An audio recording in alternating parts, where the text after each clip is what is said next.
to. I'm Rachel Marshall, one of your co-hosts here, along with Bruce Wayner, and we have a special guest today, Ari Meisel. So Ari, welcome to the show. Thank you for having me. Awesome. And before we jump into your story and what we're going to be talking about today, I wanted to just give a little bit of background, and that is that if you are in the position of saying, I have huge goals for this year or for my life, actually, this is really a conversation you want to tune into because it's critical to realize that the hustle and the work extra hard and the do all the things is, I don't even know if that's so last year, last decade, last century. It's just really not the answer for today. And Ari is here to talk about really how you can do less and optimize and really drive and build that productivity by not doing all the things. So this is a conversation really important to us here as we want to help people build lives and businesses that they love, really be able to achieve their goals, work in their unique ability, build a self-sustaining business. And so I think this conversation is going to be excellent. Bruce, any thoughts that you have that you want to share before we get started here? Well, yeah, I try to work on myself every single day personally, and I think anybody that's listening to this really needs to listen to the entire context and content of what we're trying to get across today. Because Ari, from knowing about you on the fringe a little bit, we had a common client, Jonathan Dyson, for a while, and so I really dug into some of your content, and I really appreciate a couple of steps I think people can learn from you today. One of them that really resonated with me, because I believe the same thing, and I don't know if we say it the same way, but I always say I don't believe in work-life balance. I just believe in life, and you just need to set your work up the proper way, and that's kind of your specialty, is setting the work up the proper way to make people productive. So people are going to get a lot out of this video, and that's what Rachel and I's goal is. Every video is to bring in people that can help an entrepreneur's life become even more and more productive. So grab a beverage and listen to the entire thing that Ari has to talk to you about today. Bruce, it's a little early in the morning for people to have a beverage. If you're catching this live, just be careful with that beverage choice. Water is excellent, coffee, all the good stuff. So Ari, let's go ahead and jump in and talk about what led you to this position in your life. I know that there's a huge backstory for you, and I think that'd be really beneficial for our listeners to understand what came before the books. I know that we've got The Replaceable Founder, The Art of Doing, The Art of Doing Less, On Productivity. Art of Less Doing. Oh my goodness, I totally botched that one. The Art of Less Doing, On Productivity, and Idea to Execution, among several others. So what led you to this realization that you need to have less doing, and what did that look like for you personally? Yeah, so the sort of quick backstory on that is that when I got out of college, I was working in real estate development and construction in upstate New York, and working a very, very hard sort of daily schedule and under a lot of stress and not taking really good care of myself. And when I was 23, I got diagnosed with Crohn's disease. Crohn's is an inflammatory condition that affects the digestive tract. It's considered to be incurable and very debilitating, very painful. And I was able to overcome that illness, and that's maybe a separate story. But the long and the short of it is that I went from working 18 hours a day to working an hour a day, basically, in very short order. And that was sort of a restriction that was placed on me based on the physical and mental energy that I had to get things done. And there's all sorts of productivity systems out there, and there were at the time to help you, get the most out of your day. And there really wasn't much that addressed the issue of really legitimately having absolutely no time to get things done, but still having to get them done. And so Less Doing was born out of that extreme restriction. So the framework was to optimize, automate, and outsource everything in my life in order to be as effective as possible. Over the years, that's developed into books, teaching, speaking, coaching, consulting, and more of a business-focused methodology, which I call the Replaceable Founder. And I've been doing that for about 11 years now, and then I ended up here. That was one of the concepts that I read of yours is that what if you only had 1 hour in a day? What would it look like? And just to kind of tie things together, one of the reasons was because you were feeling so poorly with your Crohn's disease, you really couldn't do much more than about an hour a day. Isn't that correct? Yeah, and like absolutely. And the thing is that I would push back on a lot of people when you hear people say that they don't have enough time. I just wish there was more time. Right. 9 times out of 10, those people actually have too much time, and they're just really using it very poorly. Restrictions breed innovation, Yes. and we don't exercise those as much as I think we should. But it's such an interesting sort of mental exercise, because if you ask somebody, and I've done this many times, you ask somebody who works like a 9 to 5, you say, what would happen if you had to leave the office by 4? You couldn't work till 5. Most of them just say they'd skip lunch. That's usually the answer that comes back, right? But if you ask that same person, well, what if you only had an hour? It's perplexing, right? It requires such a different way of thinking, because those things still have to get done, right? But if you can't possibly do them in that hour, then who or what is going to do them for you? Right. So again, it's that restriction that breeds the innovation that ultimately I think a lot of people end up lacking. What's interesting is that, I mean, Dan Sullivan talks along those same lines where he said it's easier to, I'm going to have the numbers wrong, but it's easier to 10 times your business than it is to have a 2% growth. Yeah. And if you're just thinking two times thinking is bad for your brain. Yeah. Right. So the idea though is if you're just starting from where you're at and you're improving a little bit, then you just have to, I don't know, change a little bit. But if you have to completely overhaul everything that you're doing, that comes with a whole different skill set, a whole different operating system, if you will. So you're saying that restriction was actually good for you, and you're able to then build out successful businesses. You mentioned coaching and consulting, and you've written several books in 1 hour a day or 20 minutes a day. Is that what you're working now? 20 minutes a day? At most, yeah, usually. And so at this point, my focus is I do one-on-one private coaching with, I think about 24 individuals around the world right now. And I have some courses and stuff that were done previously, but my coaching is primarily my business activity, and it's done entirely asynchronously. So I never have calls. I never have meetings. This is the only scheduled call I actually have this week is with you guys. So asynchronously, define what that means for you. Yeah, so the opposite of what we're doing right now, right? So this is synchronous communication, call and response, and there's a place for it. There certainly is.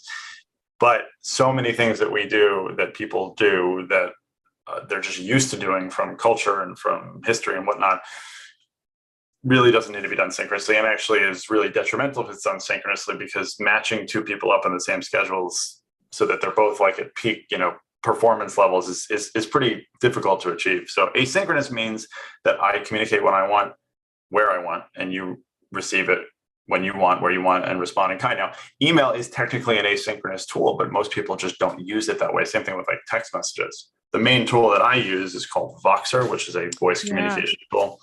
But there's, WhatsApp, iMessage, all sorts of ones, and the technical requirements are not really what's important. It's really about a mindset in terms of what you do. And just to give a concrete image for that, the way a lot of people will use text messaging, right, is they'll type the message, and then it's like staring at the phone, watching the 3 dots, like waiting for the response, and obviously if it's something immediate, that's fine. But if it's like, I just need to get a thought out and then go back to what you're doing, like that's how it's supposed to work. But a lot of people just don't. It ends up holding their attention. So again, with Voxer, my clients have unlimited Voxer access to me. So I have clients, most of my clients I speak to every single day, but sometimes it's for a minute or 2 at a time. I can speed it up and I can listen to it whenever I want and respond in kind. What's interesting, hey, Rachel, what's interesting, while Ari was talking about this, I got a Voxer notification from one of our clients, and I actually started this because of Ari. So this is the universe telling people, hey, you need to do this. It's interesting that on the same note, I mean, there's apps like Bonjoro or like video sending message apps. I personally love Marco Polo for a very similar reason. I have friends that I want to communicate with, and just not even on the business side, but sometimes there's just so much life that you want to ask about or you want to tell about, and lining up schedules when you have young children and a business that you're running just really doesn't make sense all the time. And I've found that it's much more effective to actually communicate the things that are on my mind. And hear what's actually on their mind when we have that asynchronous communication. I never actually thought of it in those terms. So thank you for sharing that. And I think that just gives so much more of an expanded idea, again, thinking outside the box, to how you can possibly serve people at a high level, serve lots of people at a high level, and not just here's my course that you purchase and have no access to me, but one-on-one coaching, as you mentioned. But you're not doing this where you're having 24 time blocks every single week to serve those 20, I think you said 24 clients. I mean, well, and here's the thing about that. So, well, first of all, you can really push limits on this stuff. So I do my sales over Voxer as well. I don't do sales calls. People have to get on Voxer and have a conversation with me. And at that point, it's like either they're going to like the platform or they're not. And then they're probably not going to be a good fit for me. And I'm really, really adamant about this. I mean, I use it with friends. I use it with my mother. And it's just such a more effective way of communicating. And I literally, like, I do not do calls. I mean, I'll do interviews and stuff like this, but I just don't do calls just for the sake of doing a call. But the fascinating thing for me with the coaching particularly is it's so much more effective because, as you just mentioned, the 24 time blocks, right? So the way I used to do coaching is people would get like an hour meeting with me once a week, right? So let's say that person's meeting is Wednesday at 10 a.m. On Friday, then the week before, they have some issue. They're pissed off because they had some thing with an employee or whatever. So they're supposed to like hold on to that and maybe process it or maybe not, write it down, who knows, and then bring that to our Wednesday meeting at 10 a.m. blocked out for 45 minutes to an hour to get the 3-minute answer that they actually need from me. As opposed to now, they walk out of the meeting, they say what they need to say. I hear the emotion in their voice, which honestly usually tells me so much more than the words they're saying.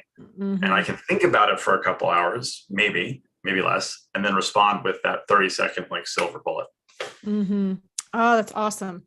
Well, just huge, blowing up the limitations on scaling your time and leveraging your time and using your minutes to do the most good. And that's powerful and profound in itself. So let's talk about that business owner now who is saying, okay, this is really interesting to me. How do I start leveraging my time rather than just, okay, I'm going to start using asynchronous communication. That's one piece perhaps, but this whole idea, and you laid it out as optimize, automate, outsource. I mean, we hear this from so many other venues as well, whether it's doing the quadrant exercise, what's urgent and what's actually not even that important in your life. How can you delegate the things that you really shouldn't be spending time on? How do you spend most of your time on your high leverage activities that are your unique ability that you are designed to do? And how do you then build that team around yourself? So from your perspective, Ari, where does somebody start? I mean, you said the word optimize is the beginning point. Too many words I'm trying to combine in one spot here. How does somebody get started with that? My time is floundering. I'm working way too many hours, down to really zoning in and honing and refining to using their time to the best of their ability. Yeah. So it's sort of a dual path that for the most part, there's like the communication side of it and then the optimizing, which really starts with a lot of identification, sort of self-tracking and awareness to some extent. And this is not like a philosophical thing. People who experience the feeling of overwhelm, a lot of times they're so overwhelmed that they have no idea what's causing the overwhelm, right? It's like, I always like to say, you can't read the label from inside the jar. So the idea is that we have to start tracking and identifying those things, because again, I tell you that when people say they don't have enough time, I promise you most of the time they just have too much and they're just using it really, really poorly. And most of them don't know. There used to be a really basic app or tool, which I think might still exist, but it's called I Done This. And all it did was at 6 p.m. every night, it would send you an email and say, what'd you get done today? And you're supposed to respond to the email with things you did, and it would sort of keep track for you and, give you stats and stuff. And I remember that, so I had like a 700-day streak with I Done This several years ago. This is probably 8 years ago. But the majority of the time, I'd get that email at 6 o'clock and I would have to look at my calendar to remember what I had done the last, 8 hours, just because so much stuff was happening.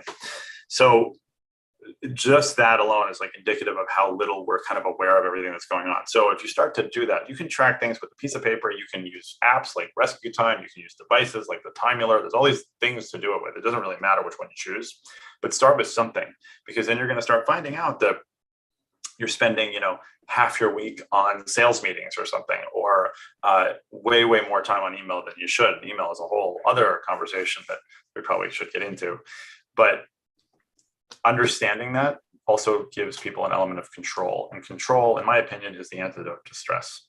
Mm-hmm. No, that's absolutely true. And I'm going to even just back up for a second. When you said the limitation on your time causes you to get better, it's so interesting because we were building in business. And at one point we had our first daughter in full-time school. And I think we were at something like 9 hours a day or something like that. This was back when we were just getting business off the ground. It was interesting. At one point I thought, well, if I start, shortening that time up, how am I going to have as much time in business? It was interesting as we shortened the time up and we got her out of school more time and more time at home, my time increased, my productivity increased. Then we started looking at, okay, a baby's on the way, we're going to have another baby. And as we had that limitation, we had a brand new baby in the house, our profitability and our tightness on the things that actually matter and staying in our zone and in our lane actually increased. And it's so interesting that almost has been a gift for me as well, that shrinking the time. So you're talking about self-awareness and tracking the things that you actually do. I think so many times it can just be that you're just flailing because you're just reacting to the first thing. Here's this some message in my inbox, and so I'm going to go spend time on that. And then I've got this 5 other apps and windows open, and you don't have that deep work like Cal Newport talks about, having deep work on one specific thing that you set up the day before to allocate that hour or that time block or that 4-hour chunk to specifically work on. You're just doing all the things instead of actually getting the one thing done that you need to do. So how does that, where do you, in your system, where do you figure out what are my things that I actually need to be putting time into? So one sort of visual that I always like to give, and were you guys ever fans of MacGyver? Sure. Absolutely. Yeah. Matter of fact, that Okay, was my so- nickname for a long time. Oh, that's awesome. So nobody ever said to MacGyver, like, hey, MacGyver, here's a shopping cart and there's a Home Depot. Like, go pick up whatever you need and let's go, like, blow up that building, right? It was always like, here's a paper clip and a box of Bisquick and a rubber band. Go blow up the building, right? So the human brain actually does really poorly with like lots and lots of options. We kind of, people love to talk about thinking outside the box, but we still need to have a box of some sort in order to do that. So again, it's like those restrictions are really where the innovation come from. And I would even go so far as to say that a lot of people really lack the restrictions that they think that they have, or that people actually did have before, such as money. Even now with the pandemic, like, businesses are getting funded in ways that they never were historically, maybe for the tech boom. But when you give somebody with a startup, a $5 million check, sure, they might have a plan of how to use it, but I've just seen it. It literally kills innovation, in my opinion, in most cases. You tell somebody like, hey, we're going to get you all these resources and stuff, and you're going to have 12 hours a day to do whatever you want. It doesn't have the effect that people expect. So we need to sometimes create those restrictions. So in terms of identifying what you're going to be doing, it's actually, you mentioned Dan Sullivan before, it's a really cool activity that's sort of an adaptation of his, which is you take 3 circles, right? And in those 3 circles, you have one that's just the things that you're amazing at, excellent at, your highest and best, your unique ability, again, as you also referred to earlier. You put those 3 to 5 things in that circle. The second circle is the things that you're competent at, meaning like you're good, but you're not amazing, but you can get it done. And then the third one is the things that you're bad at, but you're still doing anyway. All right. And you do that, and inevitably what we find, right, is that the first circle is stuff that you should be focusing on. The second circle is things that you probably should be having team members or partners or maybe employees, but not just sort of random outsourcers or delegate, like somebody who's sort of involved in the team, maybe, if you have that. And the third one is things that you really should just straight up get off your plate, outsource, doesn't matter really who, as long as it's someone competent. And that, it sounds really simple, but it's a really good way to sort of take stock. The next level of that is something that I created, which is called the ultimate KPI. And this is a framework that I really love this. It's very powerful.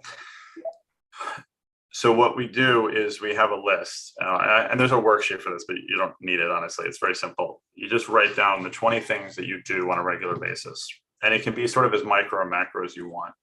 It could be podcasting, or podcast interviewing, being interviewed on podcast. Like, you can kind of take it as high level or low level as you want, but just the 20 things that sort of you do the most regularly. And then you want to take 16 of those things. So 80%, right? Thinking 80-20. And identify the 16 things that you will no longer do at all in a year's time. So it's a really sort of interesting ego exercise for some people. Oh, sure. So once you do that, then we look at how can we optimize or automate or outsource this thing off our plate, so we never have to do it.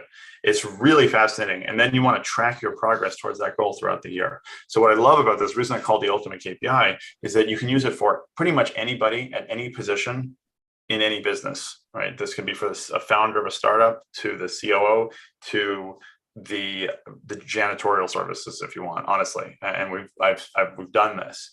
And then rather than saying like, oh, the salespeople had this sales metric this month and the operations people had this revenue, whatever it might be. Now you're just like, there's 16 things we're supposed to get rid of. This month, I got rid of 2.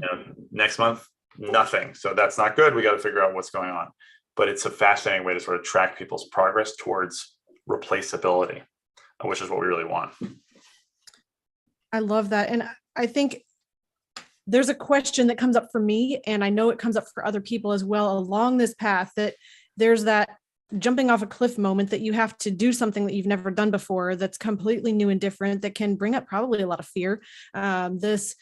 Okay, I'm not good at this. I'm doing it. I'm spending my time in it. I know it's $10 an hour work. I know that it's using up a gigantic part of my day that is not in my unique ability. It's not my highest leverage activity to be doing.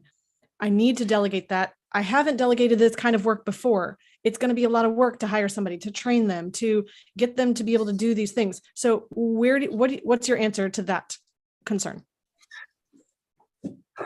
So most people are, like the vast majority of people, are really terrible at delegating. And what's worse is that they just assume that they're actually good at it. Same thing with decision making, actually. Emails, another example. There's a lot of things that are kind of like thrust upon people that we feel like, oh, we can do that. It's no problem. I'll just tell somebody to do something. I can do it. It's very, very misguided. Worse so, the reason that it is OAO, right? Optimize, automate, outsource, that order actually matters quite a bit, because most people in that situation will just say like, we're growing, we need more people, or I'm overwhelmed, I need an assistant. My favorite is when people post on Facebook that, oh, I'm looking for an assistant to take over my inbox, which I could go on a very, very angry rant about that if we have time. Let's do that rant without the angry in just a second. So we want to, people mess up processes, right? We want to get to people last, because first of all, if we give an inefficient problem or an poorly articulated issue to somebody else, it's kind of like sweeping the dirt under the rug, right? It doesn't actually address the problem. And in many cases, it makes it worse. If we outsource to somebody or delegate before we automate something, which nowadays we can automate. You can automate something today for free that a week ago you literally had to hire somebody to do, just because of the way technology has been changing. And a lot of things people just aren't even aware that you can automate. If you give automatable work to a human being, you are in essence dehumanizing them, and that's no good either. So people are the last line of defense, and it's not because people will mess things up. It's because, well, they probably will, honestly, if you put them in that situation at the wrong time. But you're not going to get engagement from somebody who's doing work that they shouldn't be doing. You're not going to get growth. You're not going to get commitment. And you're not going to grow as a leader if you do that. So outsourcing really needs to be the very last step. And once you get to that, then there's a whole sort of framework in terms of how we do that. But unless you're well into doing $1 million in revenue in your company, you probably should not be looking at hiring people. Maybe contractors, maybe virtual assistants, things like that, but really not team members at that point. Or do you have any tips for telling a narrow-minded person they're narrow-minded? And I don't mean to be flippant about that, but you just said that most people are terrible at making decisions. How do you get those points across to people, or how do you get that aha moment with your clients that where they say, yeah, you're absolutely right, I shouldn't be doing this? So I would like to think that that's a bit of the skill of coaching that I very much had to work on developing. I was not good at coaching, I would say, the first year or so. I really had to figure it out. But at this point, it really depends on the person. There are definitely those people, and it doesn't matter if it's a man or a woman or whatever, that there's definitely people who need the tough love and need to be told that this is stupid what you're doing, that doesn't make any sense. Then there's the people who need to just see that it could be another way, and that's usually a nicer kind of way to do it. But there's two main issues that come along with the narrow-mindedness or the closed-mindedness. One is ego, and the replaceability aspect is really fascinating for me, because for me, and sometimes it just has to be explained, right? So being replaceable, in my mind, it's not about getting replaced, right? We want to be able to replace you and people in the organization up, not out. We want the business to be able to run for you, to help you, rather than in spite of you. Mm-hmm. And if you can't be replaced, you can't be promoted, right? Gets you stuck. But the other side of it, a lot of times, is just not being aware that these things are even possible. You have somebody who's been in business for years or decades, or they haven't, they just came from the finance industry, and there's a certain way they do it, and now that's how we do it here. To keep doing something because that's how we've always been doing it is a really bad reason to keep doing something, right? Mm-hmm. So if you kind of really concretely show somebody, look, it can be like this. You literally could have this done by a free automation. Don't have to hire anybody to do this. And that person that you're paying to do it right now, they could be doing these other much better things. It's usually works pretty well. So it sounds like in many ways, it just might be a lack of imagination or a lack of knowledge about a resource that might be able to solve the very thing that you're trying to solve over and over with your own grunt force. Yeah, there's definitely a lack of knowledge for sure. Whether or not I'm 39, so I think that technically makes me a millennial. But my generation, younger generations, older, it doesn't generally matter. There's just, if you don't look for these things, a lot of times you're not going to know that you can automate these things.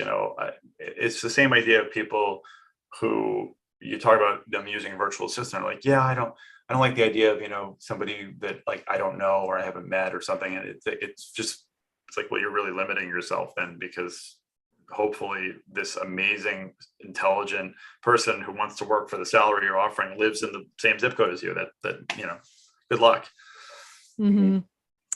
Yeah, Bruce, was there another part of that question? We've actually, I have three things I want to ask Ari about, and also we've got some questions on YouTube as well. So Bruce, was there another piece? Yeah, mine's a little more in another direction. So go ahead and stay with what you were going to and the questions from YouTube. Okay. So you mentioned delegating. People are not very good at delegating. You mentioned decision-making. People are not very good at decision-making. I realized that there is a difference between the part of me who's planning or being the executive of my life and the other part of me who is working as me. And I heard this distinction in a powerful way before that said, you make the plan. I'm going to do this at this time. I'm going to spend 1 hour on this. I'm going to spend 20 minutes on this. And then you get into that thing. You're like, well, actually, I needed 3 hours, and worker you changes the whole entire plan. And you realize that you're kind of running out of control and not flowing and not doing what the executive you planned to do, and that there's actually benefit in stopping the work, whatever it is that you're working on, while you're in a state of flow, so that your brain can continue working on it until the next time. But what can somebody do to be better at decision making specifically? So have an actual framework for it, right? So the way that I teach the decision making thing is actually around the inbox and email. So let's go with that. That was my next question. So you can talk about the whole piece there. So every time I give a talk somewhere and have for a number of years now, I always like to ask people, what's your biggest productivity challenge? And invariably, in multiple countries, multiple continents, email is the first thing that comes up, right? it's always email. Email's overwhelming. And my argument is that the email problem is not an email problem, it's a decision-making problem. And the email inbox is sort of an unusual, somewhat unique scenario that most of us have in our day, where you're presented with the opportunity to make hundreds or even thousands of decisions that you wouldn't otherwise. The other thing is that people misuse email as a tool in their overall sort of communication pattern. So communication is one area. It's pretty much the only area in sort of productivity where I actually like people to have multiple tools. I wouldn't say that for project management or bookkeeping, but for communication, you really want to have different types of communication tools for different types of communication.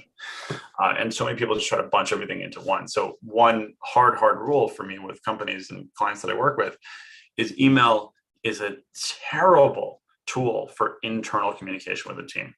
Should never be used for internal communication between team members. You need to be using another tool. It doesn't matter if that's Slack or Teams or smoke signals, I don't care, but email is just not designed for that and makes it multitudes worse when you try to use that internally. And I could go into the reasons behind that, but that's probably, it's very technical stuff and psychological stuff that doesn't matter right now. Just take my word for it. Shouldn't use it. So that's the one thing. So one thing is like if you stop doing that, right? So you start immediately getting less email to begin with. The other issue with email for a lot of people is that it taxes our context switching ability, which is what some people would think of as multitasking. But most inboxes, right? The typical inbox is like super important email, Facebook, Twitter, Groupon, news, super important email, and that back and forth switching is just really, really difficult for us. So the first thing when it comes to actual email is we need to separate the essential from the optional as automatically as possible. And the simplest way to do that is a very, very old hack that I've written about for years, which is to create a filter. In Gmail, it's called a filter. In Outlook, it's called a rule. Any email that has the word unsubscribe in it should skip your inbox and go into an optional folder that you call optional, which generally takes care of about 65% or so of emails that people get. Now, you can also add in exceptions very easily, such as your kid's school or the camp that they go, whatever you want it to be, so that those emails come through. But we need those to skip the inbox. So right away, we start to clean it up and know that a lot more of what's in the inbox is actually essential and interesting to deal with. And those optional emails aren't being deleted. They're now in this optional world. So when I switch into the optional folder, I'm now in optional mode. I can go through those a lot more easily if I choose to. But for the actual emails that are in the inbox, and this is where the decision-making comes in, you have 3 choices and only 3, and you can only handle an email once. You don't want to read an email, mark it on read, come back to it later. It just doesn't work. We delude ourselves with this idea of later, right? That's future self's problem, right? So the 3 Ds, deal with it. I'm sorry, delete it, deal with it, or defer it. Those are your 3 choices and only those. So the first one's delete it. If we're talking about real life decisions, decline, deny, say no, right? Yes got you to where you are, but no will get you to where you're going. Plain and simple. And 40% or so of the emails that people respond to never required a response in the first place. Meaning when we send an email that's like, got it, thanks, okay, don't do that, because there's a boomerang effect email. The more email you send, the more email you will get. So say no, delete it. Second one is deal with it. Now, this is a fascinating one, because if you can deal with it right now, meaning like in the next 2 or 3 minutes, and it's not going to require a major mental shift, deal with it right now, right? This idea is like, oh no, I'll take care of this later when I have it's only going to take me a minute. It's like, you're fooling yourself. And anybody who has kids knows that like later is not a place, right? Later is time when someone's hungry or somebody's, has to take a bath or something, right? So there's no later. Deal with it right now, and you'll have that sense of accomplishment. And more importantly, the worst thing you can do, in my opinion, as a leader or part of a team or in any sort of partnership, is delay the other person from doing what they need to do. So if you could answer that email now, you can make a decision, you can let something move forward, and you don't for an hour or 2 or more, you're creating a massive butterfly effect that will come back to bite you at some point. Now, dealing with it could include delegating it, right? Because as far as I'm concerned, if you delegate effectively in that moment, you're done. So this is an email. I can respond to it because I need to, or, oh no, virtual assistant has to take care of this, or the bookkeeper has to take care of this, forward it, handle this, done. The third one is the most complex and interesting. So if you can't say no and you can't deal with it right now, then you have to defer it. And deferring it means choosing, actively deciding there is a better time and place for me to deal with this particular kind of issue, whether that is finance related or creative or major decision or legal, whatever it might be. And you defer those emails to those times. And in Gmail, you can use the built-in snooze functionality to do that. If you're using Outlook, I believe there's something similar. And so you say like, all right, this is finance. I deal with finance stuff Friday mornings, snooze Friday, 9 a.m. And then you can start to actually batch your time, do things more effectively, focus on one thing for even 15 minutes maybe, and not be in this constant state of sort of putting out fires. And own your time, because if you don't own your schedule, somebody else is going to. Yes, no, that's really, really interesting. I know that there's just one piece that I'll even share as an example. I knew for, months and months, CEs or something in our industry that we have to focus on. And there's a 2-year time period that you have to have a certain number of continuing education credits. And I just realized that I was not going to keep this on a lingering to-do list because it was just draining my energy thinking about I'm going to eventually have to do this. So I put a time block of, a 30-minute time block on my calendar for a specific date, a specific time. And I said, I'm going to schedule all my CEs at that exact time. And I'm never going to have this mental energy going into this thing that's on a lingering to-do list or sitting in my email inbox from all these companies saying, oh, hey, you can use my company to do your CE, because I already know which company I'm going to choose and I can do all of that at one time. It was a huge productivity jumpstart for me to be able to focus that time and attention. And so I'm hearing when you say defer, you're saying put it on the calendar. Don't just put it on a random to-do list somewhere that's still draining your energy anyways. Put it on the calendar to say, this is exactly when I'm going to handle it. Exactly. And again, it's that control that's really important. Or do you coach people who email you also not to email you? Got it. Thanks. So on and so forth. Is that part of being productive too? And then I also coach some of my people, stop copying me on emails. I don't need to be copied. So my coaching is exclusively through Voxer. There is no other place. I don't do emails. I don't do calls. I don't do Zoom calls, anything. It is all done through Voxer. Yeah, I use the word coach probably wrong. I mean, when you have somebody on your team that is, emailing you and saying, hey, I got it, Ari, or I'll take care of it. Do you then coach them, not one of your coaching clients, but do you then coach them to say, hey, you don't need to do this. I trust you. This is more productive if you just go run with it. I trust that you're going to take care of it. And you don't need to copy me on unnecessary emails and so on and so forth. I'm not talking about your coaching clients. Gotcha. Yeah. So the natural sort of question that comes up for people when I say you can't use email internally is, well, what if an email comes from an external source that I want to discuss with somebody internally? Right. So then there's a couple different ways to handle it. But the main one is to use a shared inbox tool, right? So something like Intercom or Front or Drift. So basically, for example, I have ari@letsdoing.com. That's my email, but we have oao@letsdoing.com, which is the sort of general. So when I go to events or I meet people, whatever, I never give out ari@letsdoing.com, not for privacy reasons, just because I give out the general one. Now that OAO email goes into Intercom, which anybody on my team can see and respond to.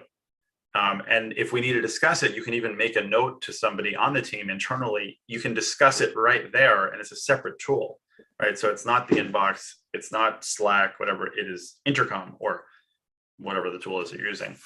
So it's very obvious when somebody has dealt with it or not. And if if it's sitting there for a little while, and also what that means is that if that person is out or quits or whatever, somebody else can immediately jump in and take over that communication very, very seamlessly. So it's really about having that infrastructure set up properly. That's good. Excellent. Okay, we've got some YouTube questions that are excited to get some answers here. So some of these probably, Ari, you might see on your own YouTube. This should be compiling from everywhere. So we have Mr. Ian. Hello, Ari, love what you're doing. He also says, I got a question. In a video, you mentioned you work for just 20 minutes. How do you manage to even complete your primary task in that small time interval? So go ahead. I'll let you answer that one. So, I mean, 20 minutes is an estimate, and it's like an outside estimate. So sometimes it's a lot less. Sometimes it's like not anything in a day. So I have a pretty short attention span, honestly, for a lot of this stuff. Attention span is probably what it is. And I was going to say patience, but it's really attention span. And so I pretty much have like a 15-minute limit for myself for some sort of a new big kind of project. Now, I can't complete a really big project in 15 minutes. I certainly couldn't do a book in 15 minutes, but where there's a will, there's a way. And where there's a restriction, there's a way. So my last book on productivity is a series of, I think, 48 Voxer messages to my writer, Amy, which I did over the course of maybe 6 weeks. She would ask me something, I would respond, in a 10-minute message, whatever it might be. And then she wrote it. I'm doing a fun sort of side project right now on the world's oldest companies, it's really, really fascinating. There's companies that have been operating continuously for several hundred years in the world right now. And it's an Instagram page that we're doing called World's Oldest Companies. And it's the same kind of thing. And Amy, again, this just happens to be, she's my creative sort of outlet, but I could send her a 20-second message, and then she can go ahead and write a 1,000-word blog post from that, no problem. And we've developed that relationship, but plenty of people can do that with writers. So it's a really good example. Let's say I need to write, a 2,000-word blog post. I'm going to give myself 5 minutes. It's not possible, right? So what do? Well, I'm going to have to send a voice message, because I can convey the message really well with voice and emotion and everything to someone who's then going to write it. Right. So who or what is going to do it for you? Another good example is social media syndication. Right. So I created an automation, which I wrote about on Medium. You guys can check that out if you want. It's got all the details of how to do it. So if I do a 1 minute or 30-second, whatever, Facebook Live video, that will automatically be turned into podcast, blog posts, social media posts, YouTube video, all sorts of stuff, completely automatically. So not only do I not have to do that, I don't have to think about doing that. I don't have to hire somebody to do it. It's completely automated. And it takes 1 minute of my time to create a month of content. So I have a follow-up question on that. How do you allocate the time to figure out the new technology, to research the new technology, or do you have somebody else on your team doing that and learning how to use new technology? Is that all delegated as well? No. But to me, that doesn't feel like work to some extent, right? Because I feel like my job in many ways is content, even if it's coaching, it's content, right? And so a lot of that involves learning. And that's one of the things that I really get to do with my time. Awesome. And the thing is that I got home this morning at 7 a.m. after spending, the night with a whole bunch of drunk people, because I'm an EMT. So I volunteer as an EMT a couple of nights a week. And that's something that I love doing. I've been doing that for over a decade now. The majority of my time during the day while my kids are at school is spent woodworking in my workshop at my house, building things, right? And so it's in those times that I'm exposed to a lot of things. I get to learn a lot of things. I listen to podcasts. I just absorb things and get ideas. And a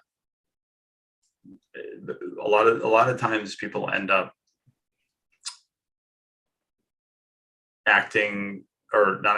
utilizing techniques that they've never actually experimented with. Right. And then if they don't work for them, then it's like, oh, they're just unproductive.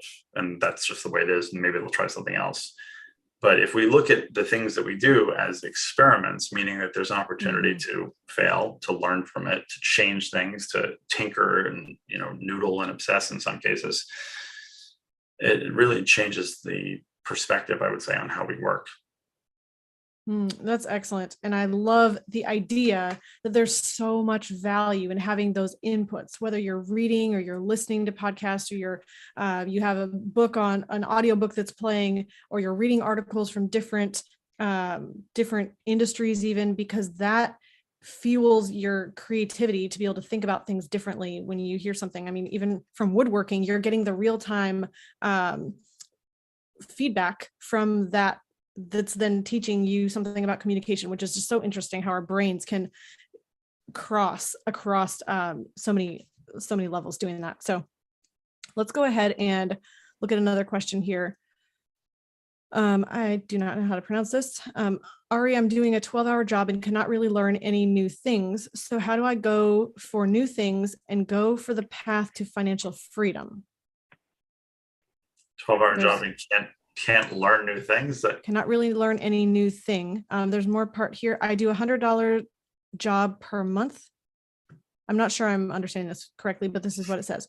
I do $100 job per month and it's a 12-hour job. How do I go from here to financial freedom? Now I'm 22 and I don't have a lot of time left in a day to learn new things and earn more from now. So look, here's the thing. First of all, I think it's really important that I just point out that me working at 20 minutes a day, like that's not something that I would tell somebody, you can do that tomorrow.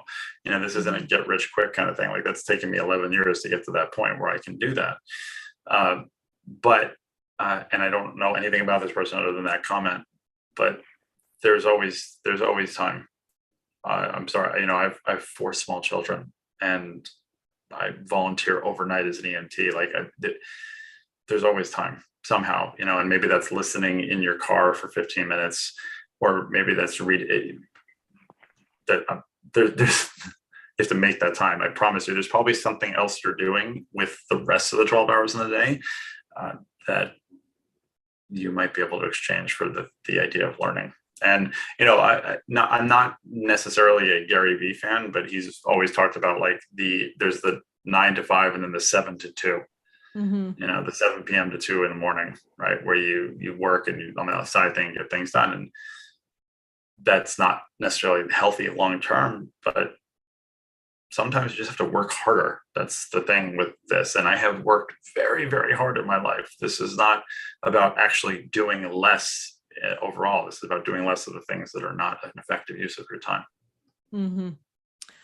That's well said. And it's so interesting that I think we all have resources available to us that sometimes we just don't see in the moment. And that could be while you're taking a shower, listening to a podcast. It could be while you're, I don't know, while you're putting your hair and makeup together. If you're a girl, if you're shaving, if you're a guy, if you're in a position of, you know, there are times that fueling your brain and continually getting better, that growth mindset and choosing to think differently is really valuable. And look, one more thing I'll just say is, let's say it's true, you really don't have time to learn anything else. Okay, but in the things that you're doing in the day, just try to think to yourself at one point in the day, like, what if I did this a different way? You know, what if I didn't have that hour to do this? Like, just forget learning at that point. Just try to figure it out and see and then you might not come up with anything good, but try. That's good. All right. So then we've got here another question. What's your opinion on the second most productive person after you, Theodore Roosevelt? And this person also then asks another question. I'll just give you both at once here. How do you deal with FOMO, or the fear of missing out? Because a lot of people can't prioritize their tasks just because they find something else very appealing and enough to distract them. Okay. The second most productive. Well, but I have to think about that for a second. If you want to learn what makes people successful or productive, like don't learn about what they do and try to do what they do. Just try to learn about how they think, because that's how you're actually going to be able to emulate maybe and learn from those things. The second most productive person, that's a really interesting, that's a funny question. That's a bit of a stumper, I have to say. I guess a lot of people would probably say like Tim Ferriss would be one. And Tim's been on my podcast a few times. I know Tim well. Like it's very different scenario, I would say. Tim doesn't have a family. Tim's got a whole bunch of other things going on, but a lot of his concepts were really groundbreaking. So let's go with that, Tim Ferriss. And then what about fear of missing out? FOMO is a really big problem for a lot of people. It definitely is. And I think that this is going to sound really sort of pessimistic in some ways, but a lot of times when people have FOMO, it's because they just don't have a very interesting life that they haven't focused on and created for themselves. I swear to you, like at this, so woodworking is a pandemic pickup for me. Like that was something that I picked up over the pandemic and fell in love with it. And it's something that I spend a lot of my time on. I would be happy to spend 10 hours working on woodworking stuff and not think about anything else that's happening on social media or whatnot, just because I'm so engrossed in it. And I would say that this is a problem for men, particularly, just in my experience. And a lot of men nowadays lack some very essential things that I think historically men need, such as a hobby. I really do. And I pretty much equally, I think over the years, pretty equally men and women. And I just find that it's much more of an issue with men. Very interesting. Well, thank you for just sharing your thoughts and opinions on that and your experience. Just thanks for sharing your wisdom with us today. I think it is always fascinating to talk with somebody who is using the techniques that they are talking about. And you have not just created these ideas and then coached somebody on these ideas, you have lived them. And that's why you are experimenting in your own life with how they work and how to improve your productivity and work within those restrictions and still get out of life what you want by putting what you want into life, just thinking about it from a different angle. So thank you for sharing that. I think, that relates back even to someone's financial life. If you're in a position of saying, here's all the dollars that I have, I can't conceptualize any way to do my money better, to make it go further, to use it more wisely. There's always another way. There's always another strategy that you can implement. There's always a different, even beneath the financial products, beneath the strategies, there's financial principles, and thinking about what those financial principles are and how to put yourself in a position of control, which Ari, I know you use that word in terms of your time and your resources, but we think about it in terms of financial control as well. The way that you have most control over your financial resources and use them to the best of your money's ability, do the most with your money, that allows you to be able to do so much more than maybe even what you see right now. So I just wanted to mention that here, as well as we're on the Money Advantage podcast, regularly helping people to take control of their financial life and get into a position of creating cash flow from assets, building time and money freedom. And if that's something you're interested in, we would love to have you come over and meet us on themoneyadvantage.com, and you can take those steps towards building that financial freedom in your life. Now, Ari, before we part ways today, how can somebody find you to most specifically connect in and start applying some of these ideas that you've shared with us today? Yeah, so thank you again for having me. And so everything about me is at lessdoing.com, but people can actually go to voxwithari.com if they want, and they can get in touch with me on Voxer. And it's me, it's not an automation, it's not a VA or anything, it's actually me. And I really do welcome that. So reach out, ask questions, let me know what's your biggest productivity challenge. Awesome. Well, Ari, thank you so much for being with us today. This has really been a pleasure. And go get some rest or woodworking or whatever you're going to do next. But it sounds like, I was going to say, it sounds like you maybe haven't slept for a while. So enjoy the rest of your day. Thank you for spending the hour with us today. It's been really productive for us and for our team as well. Thanks, guys. All right. In closing, remember, success leaves clues. So model the successful few, not the crowd, and build a life and business